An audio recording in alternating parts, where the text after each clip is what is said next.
여러분 안녕하십니까?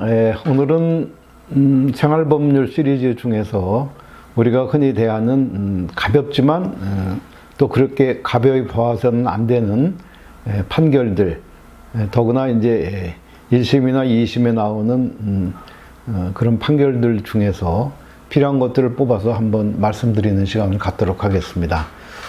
기본적인 사실관계는 제가 별도로 만든 것을 보면서 말씀드리기로 하죠. 어느 지방의 배달 대행업체를 하고 계신 분이 피고인이 됐는데 공동대표라고 합니다. 이분이 이제 같이 일하기로 했던 배달 직원 가령 B라고 하죠. 공동대표는 A로 하겠습니다. A가 배달 직원 B의 집 주차장에 주차된 오토바이 번호판을 떼고 타이어를 무언가 날카로운 곳으로 찔러서 펑크낸 사실이 있습니다. 더욱 A씨는 B씨가 일을 제대로 하지 않는다고 지급했던 오토바이를 더 이상 사용하지 못하게 고장을 낸 다음 이틀 뒤에 오토바이를 트럭에 실어서 그냥 가져가 버렸습니다. 이 일이 있기 전 4개월 전부터 이 배달 일을 해온 B씨는 오토바이를 일단 회사로부터 지급받고 하루에 한 5만 원 정도를 임금에서 공제한 방식으로 해당 오토바이에 대한 대금을 내왔습니다. 뭐 그 이후에 B씨 것이 되는지 그런 것은 정확히 나오지는 않았습니다만, 다만 이제 대금을 완납하기 전까지 오토바이의 소유권은 회사가 갖기로 약정을 맺었다고 합니다. 여러분 살다 보면 뭐 재판을 받는 경우도 있고 또 어떤 경우에는 고소를 하거나 피고인이 되는 그런 경우도 있을 수가 있습니다.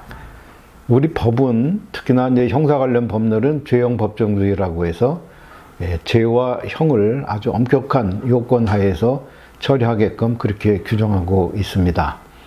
일반적으로 범죄가 성립하기 위해서는 구성요건 해당성, 위법성, 책임 이런 세 가지의 요건들을 쭉 통과해야지만 되는 것으로 되어 있습니다. 한번 거기에 대해서 잠깐 알기 쉽게 한번 말씀드리겠습니다. 저는 형사 전문가는 아니지만 제가 아는 상식 내지는 여러 전문가님들의 의견을, 그리고 형법교과서, 여기 있는 형법교과서, 이재당 선생님이 쓰신 책인데 좀 오래되긴 했습니다만, 한번 보겠습니다. 범죄가 성립하려면 구성요건 해당성, 위법성, 책임 세 가지 요건이 모두 갖춰져야 됩니다. 한 단계, 두 단계, 세 단계 이렇게 내려가면서 쭉 이제 심사를 하는 것이죠.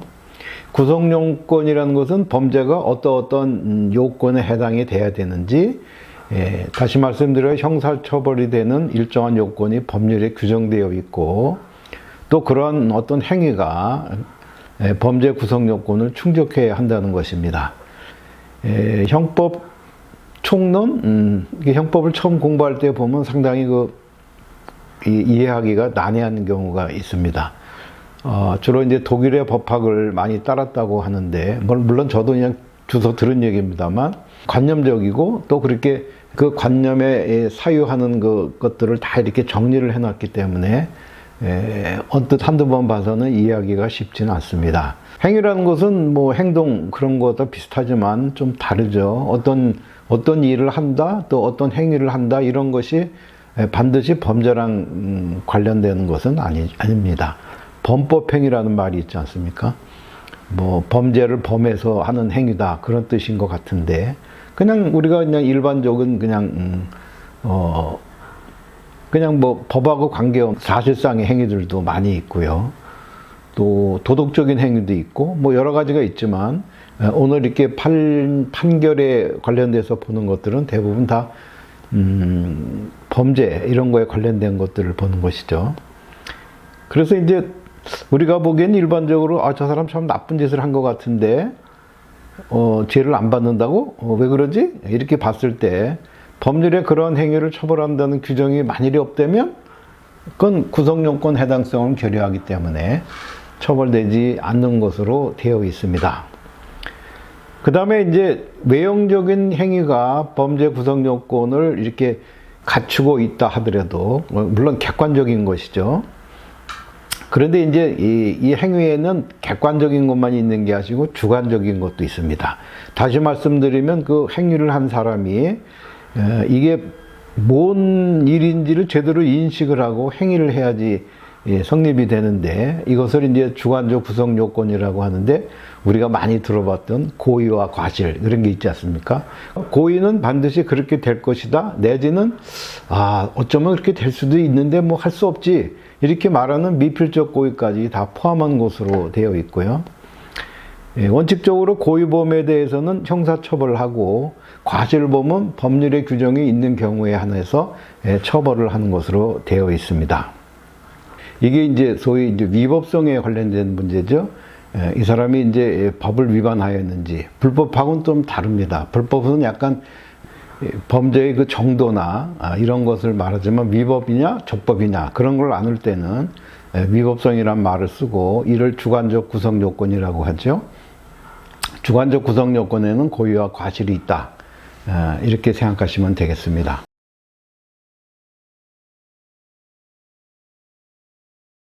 위법성은 범죄 성립을 위한 적극적인 측면도 있지만, 또 어떤 특별한 경우에는 위법성이 부정될 수 있는 소극적인 측면이 있습니다. 우리가 흔히 아는 정당방위, 긴급피난, 정당행위, 피해자의 승낙 같은 것들은 위법성이 없어진다 해서 위법성 조각사유라고 얘기를 하죠. 마지막으로 이제 책임에 관한 얘기인데, 책임이라는 것은 이제 위법한 구성요건 행위를 실행한 것에 대해서 그 해당자에게 비난 가능성이 있어야 된다, 그렇게 말을 합니다. 말이 좀 어렵죠. 처음에 제가 말씀드린 범죄가 성립하려면 구성요건 해당성, 위법성, 책임의 세 가지 요소가 다 있어야 된다, 이런 말씀을 드렸습니다. 각 단계의 구성요건 해당성에서 또 해당되는 경우, 또 되지 않는 경우, 그 다음에 위법성에서도 적극적으로 위법성에 포섭이 되는 경우가 있고, 또 위법성이 소극적으로 조각되는 위법성 조각 사유가 있고요. 마지막으로 책임 단계에서도 비난 가능성이 아주 농후한 사람이 있는 반면에, 어떤 사람들은 비난 가능성이 애매하거나 아예 없는 경우도 있을 수가 있습니다. 이런 것이 이제 일반적으로 이제 책임이 부정되는 사유에 해당되겠죠. 형법에서는 이제 그것을 이제 강요된 행위, 내지는 이제 심신 상실이나 미약이 있는 경우, 그 다음에 요즘에 이제 뭐 드라마에도 많이 나왔고 했던 만 14세 미만자의 행위, 촉법 소년들 얘기하는 거죠. 일반적으로 책임 능력이 부정돼서 형사 처벌이 되지 않습니다.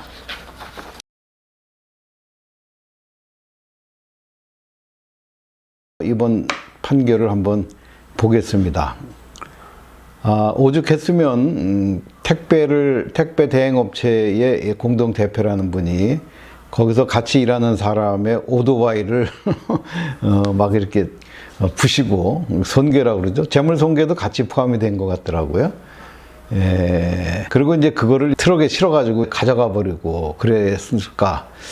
얼마나 마음에 안 들었으면 그렇게 생각할 수도 있지만, 그래도 법이라는 것은 그렇지가 않은 것 같습니다.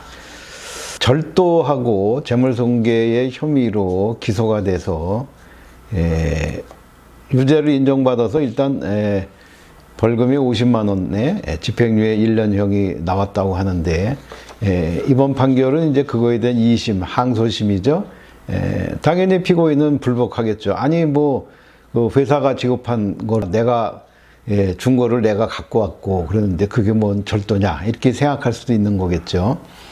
변호인을 썼는지는 모르겠습니다. 근데 하여튼 판결로 봐서는 절도죄의 아까 말씀드린 구성요건 해당성에서 절도죄의 구성요건이 뭐냐, 이렇게 봤더니 타인의 재물을 절취한 자, 이렇게 되어 있습니다. 재물이 뭔지 형법은 그렇게 하는 것 같더라고요. 재물이라는 게 뭐냐, 그 다음에 또 앞에 형용사가 있는 타인의 재물은 또 뭐냐, 그 다음에 이제 절취라는 게 뭐냐, 그런 행위가 뭘 말하는 것이냐, 이렇게 이제 큰 틀에서 만약에 if, 만약에 뭐뭐 하게 되면 then, 그 다음에 어떻게 된다, 이렇게 나와 있거든요. 타인의 재물을 절취한다 한번 보겠습니다.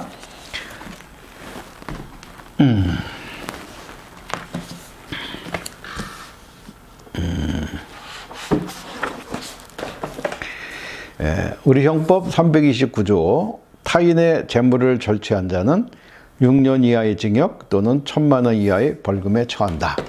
그렇게 되어 있습니다. 타인의 재물이냐 아니냐가 일단은 중요한 포커스가 될 것 같은데요. 우리는 이제 일반 사람이 개인 사업자가 하는 거하고 법인으로 되어 있는 주식회사 같은 법인으로 되어 있는 것하고 속하는 게 다르죠. 공동대표 내지는 그냥 단독 대표라 하더라도 본인이 법인의 물건 또는 재물을 함부로 이렇게 처분하면 안 됩니다. 그것이 뭐 타인의 재물을 보관하는 자, 그렇게 들어가면 횡령이 되는 것이고, 타인의 사물을 처리하는 자, 이렇게 되면 이제 배임으로 가는 것처럼 절도도 타인의 재물을 절취한 자, 이렇게 되어 있기 때문에 이것은 절도의 객체인 타인의 물건에 해당된다, 이렇게 보고요.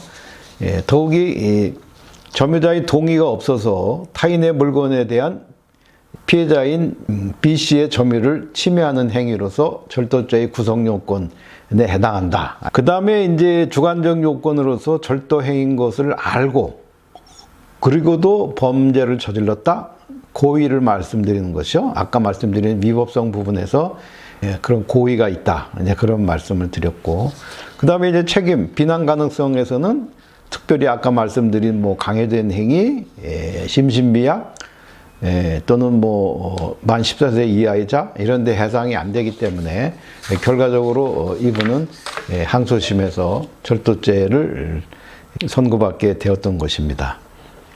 이 판결이 단순히 보기에는 이거 뭐 당연한 거지 뭐 그거 갖고 뭐라고 말하냐, 말할 가치도 없는 것 같지, 아주 단순한 것 같다, 이렇게 생각할 수도 있지만, 제가 보기에도 그렇고 이 기사에 달린 댓글들을 가만히 보면 하나의 논점이 있습니다.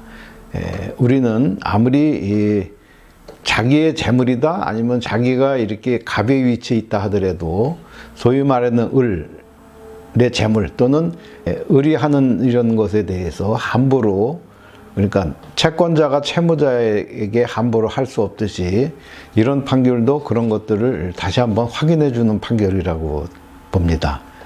다시 말씀드리면 우리 법의 법익을 잘 균형을 맞추기 위해서는 어느 한편에만 이렇게 쏠리는 것이 아니고 골고루 그리고 공평하게 이렇게 하는 것이지 않나, 이런 생각을 해봅니다. 생활법률 시리즈 중에서 절도죄 관련 하급심 판결을 해설해드렸습니다.